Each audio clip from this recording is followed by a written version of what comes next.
Hola, ya estamos aquí dispuestos a poner en común historias interesantes en un nuevo programa de La Mecedora.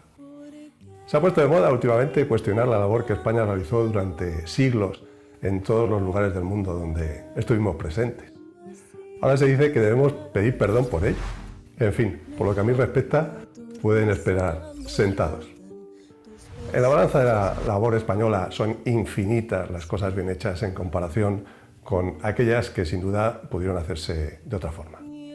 Pero sobre todo, no caigamos en el error de valorar hechos de siglos anteriores con la mentalidad actual. Hablar de la presencia española en Filipinas daría para muchos programas, así que hoy vamos a traer a La Mecedora los verdaderos y auténticos últimos de Filipinas. Y no son los que estáis pensando, ¿eh? Comenzamos en un momento.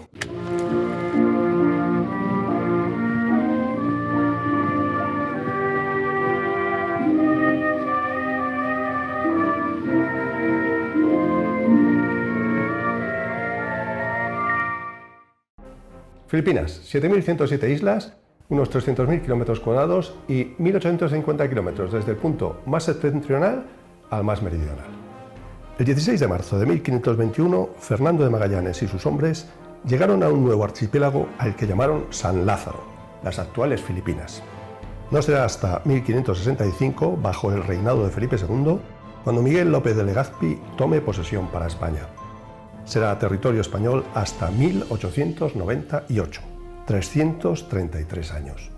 A lo largo de estos 3 siglos, la presencia española hará de Filipinas uno de los motores económicos más prósperos del mundo debido al comercio de especias y todo tipo de mercancías, así como por su proximidad con China y Japón.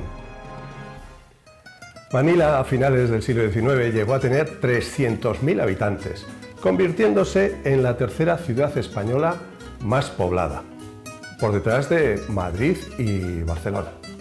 Y su puerto era el tercero en tráfico de mercancías por detrás del de Barcelona y La Habana.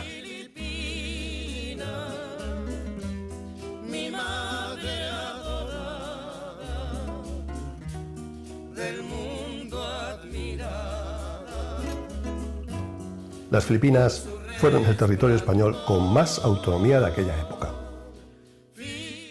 Aún así, fueron creciendo movimientos independentistas como el Katipunan, que en 1896 inicia la insurrección contra España. Comienza entonces una guerra de guerrillas contra las fuerzas españolas que se extenderá por diferentes islas.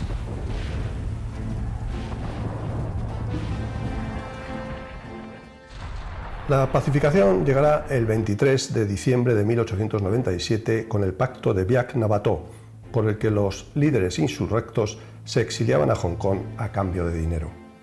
La paz, después de muchos esfuerzos, parecía asegurada.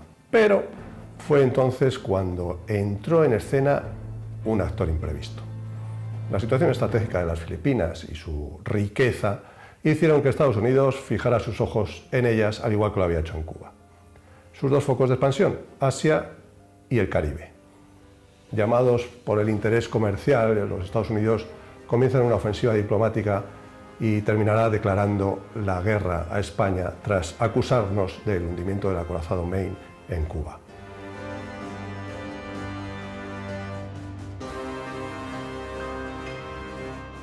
La flota estadounidense, que se encontraba en Hong Kong, parte hacia Manila. El 1 de mayo de 1898 se produce el enfrentamiento entre las fuerzas navales españolas y estadounidenses en la batalla naval de Cavite en la bahía de Manila, donde España perderá su flota. Los insurrectos, ayudados y financiados por los americanos, reactivan la insurrección extendiéndose por todo el territorio. España tendrá entonces que luchar contra 2 enemigos. El 13 de agosto de 1898 se produce la capitulación de Manila. El 10 de diciembre de ese año se firmaba el Tratado de Paz en París. Filipinas, junto con Guam y Puerto Rico, eran cedidas a Estados Unidos y se reconocía la independencia de Cuba.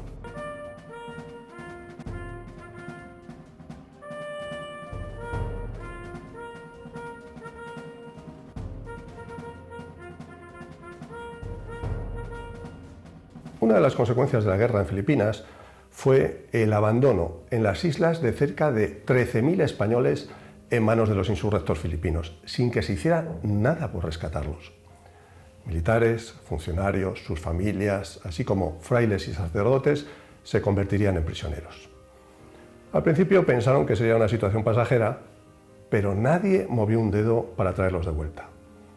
Su cautiverio se prolongaría en la mayoría de los casos durante más de año y medio. Los políticos veían peligrar su estatus. La nación se hundía y la repatriación de aquellos españoles era muy cara para las maltrechas arcas del Estado. Por otra parte, Estados Unidos lo veía como un problema ajeno y no quería saber nada de ellos. Para Emilio Aguinaldo, líder de la insurrección, convertido en presidente de su proclamada república, no cabía perdón. Los prisioneros eran culpables y moneda de cambio para conseguir chantajear a España. Respecto al trato, pues hubo situaciones de todo tipo. Fueron alojados en inhóspitos lugares y sin condiciones, agravándose las condiciones físicas y mentales por los continuos traslados, andando, descalzos, decenas de kilómetros, siendo muchas veces golpeados con vergas y torturados. En Cavite Viejo hay más de 5.000 españoles, a los que han dejado por albergue 2 iglesias y algunas casas sin techo ni condiciones de habitabilidad. Viven allí amontonados, durmiendo en el suelo, desnudos, mezclados hombres y mujeres y niños. La atmósfera es irrespirable. Narraba en su crónica el corresponsal británico del periódico The Star. Se les utilizaba para todo tipo de trabajos: construir carreteras, trincheras, limpiando caminos, calles, talando árboles o como esclavos en las casas.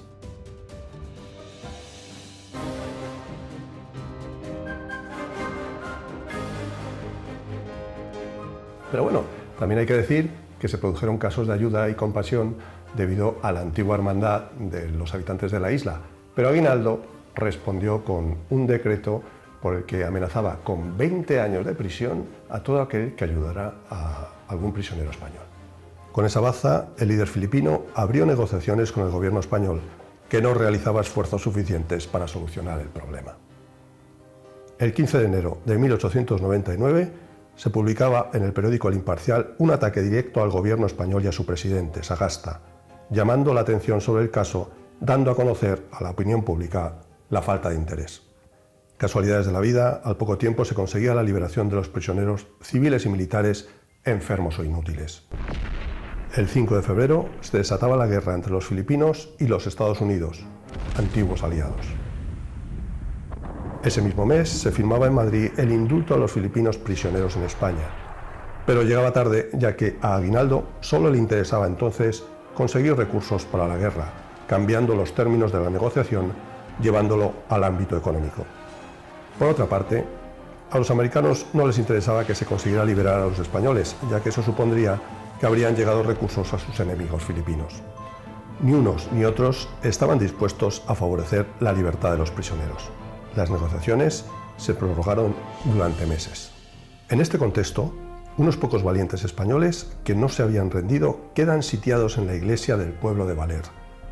Resistirán durante 337 días, del 1 de julio de 1898 al 2 de junio de 1899, hasta ser convencidos, después de innumerables intentos, de que la guerra había terminado con la derrota española. Aguinaldo concedió unas condiciones honrosas de capitulación, emitiendo un decreto en el que exaltaba su valor. Tras un recibimiento apoteósico en la capital filipina, los supervivientes fueron repatriados a España. Fueron los que conocemos por los últimos de Filipinas.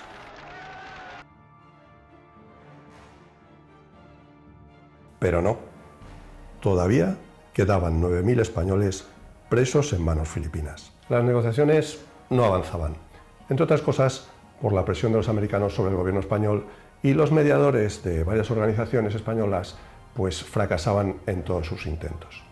Estados Unidos continuó su campaña contra los filipinos de Aguinaldo, que viéndose acorralado se vio obligado a diseminar sus fuerzas.